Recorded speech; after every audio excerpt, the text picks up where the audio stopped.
As I call your names, say present and get your copy. And don't forget to write your name.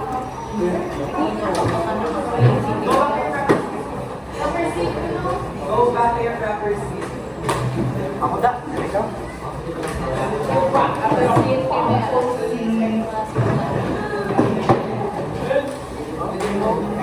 Proper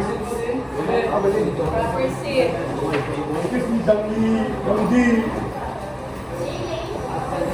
Mami, naka-record niyo? Tapos call.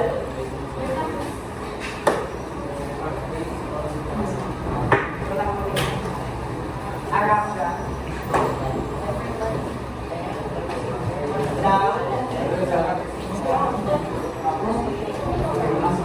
Ella Peria.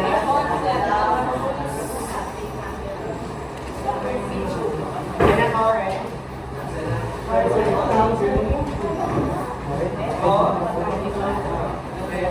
Guillerme. Zolan.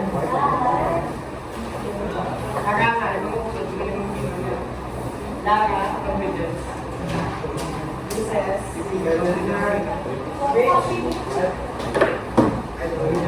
Ma. Don't forget to write your name. Okay. Lilia. Lilia. Papa. Luzalan. Salgado. Salina. Swallow. Valiente. Workers, Amago. Amante. Ivan. Arbol. Galapin. Enzola. Enzola.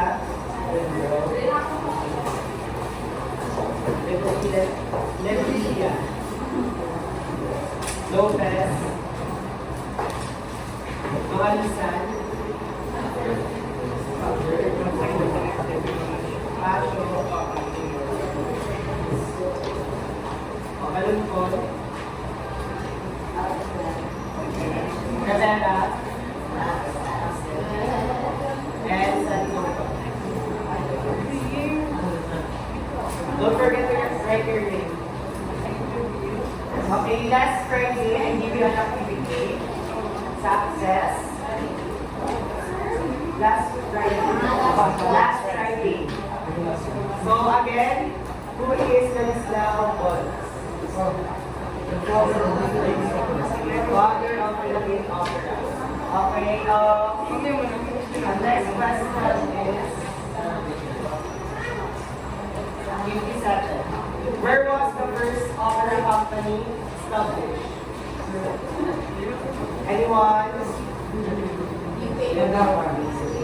Pandakan, Manila. Okay, sino na pinaka-Philippine opera or any kind of opera?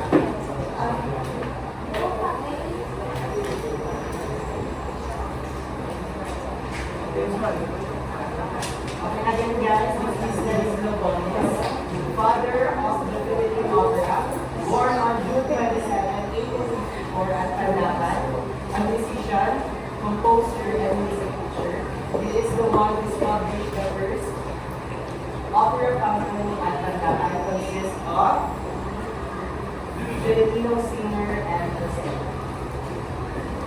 Okay.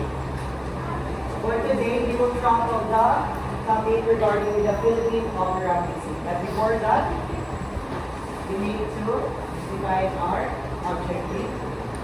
Our first objective is describe Philippine opera briefly, list down and analyze original Philippine operas, accurately the importance of Philippine operas in the history of music and arts, and lastly, perform a theatrical performance with the use of gesture, facial expression, and body movement. So I am here at Fort Smith Road. Please observe, since hindi natin siya makita, I will just kailangan ng ating laptop.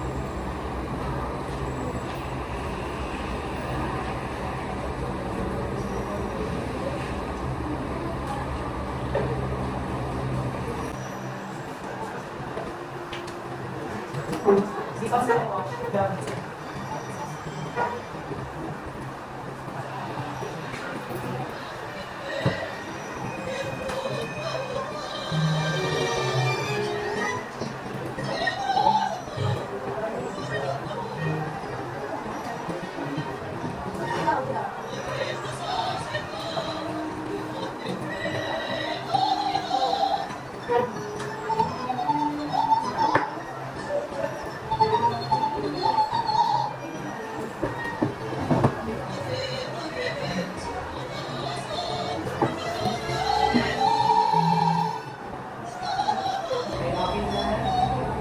Yes. And what do you think the girl is doing?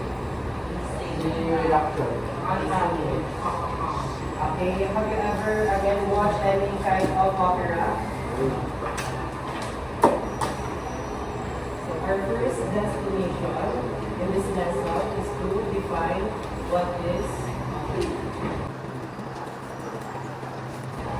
opera. Is from Italian word means work.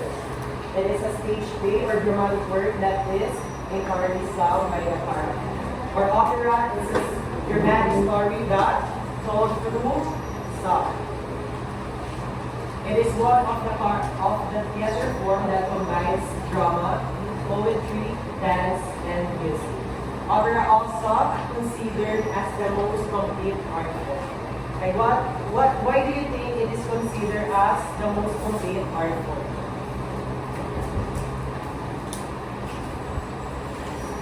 Why do you think it is considered as the most complete art form? The opera. Stand up. Okay, very good. Here are the answers because it combines drama, poetry, dance, and music.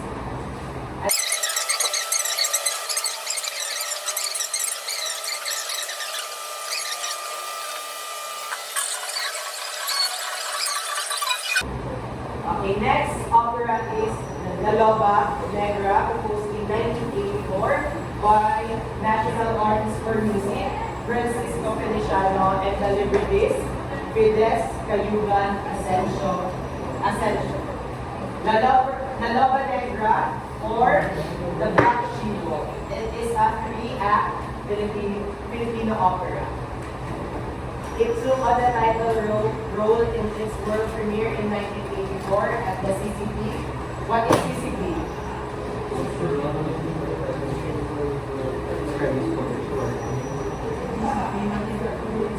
Cultural Center of the Philippines. Okay, the 1984 production of La Loba Negra was directed by the national artist Lamberto Abellana with period set. Okay, the story of La Loba Negra is nag-fake revenge ang Anna White dahil pinatay ang kanyang asawa na si Governor General Fernando Bosco ng mga friars or mga bahay. So this is the three-act Filipino opera. For the first act and two of the opera are based on the story of Governor General Fernando Bustamante and his murder by a group of friars. And the act 3 is based on a legend that is attributed to Father Jose Burgos. Sino kakilala kay Jose Father Burgos? Yes, part siya ng Gombursa. Ang tatlong Martin. Okay, any question? Okay, so what are the three opera in the Philippines that we discussed? Okay,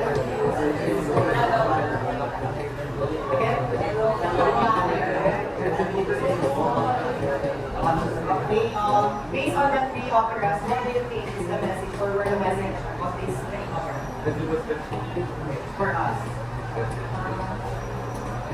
Okay, yes, history. Siyempre, history talaga siya. The T novel represents art history. The study of role in art way back to the history. So, next week or tomorrow, we will have your activity. recitation. And by Monday, this is study our lesson. Hi, ma. Short music. Ay, music lesson na. Presented.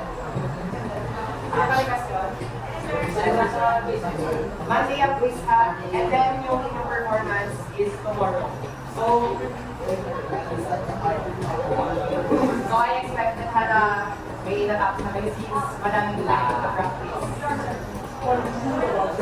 Thank you everyone. Let's go today.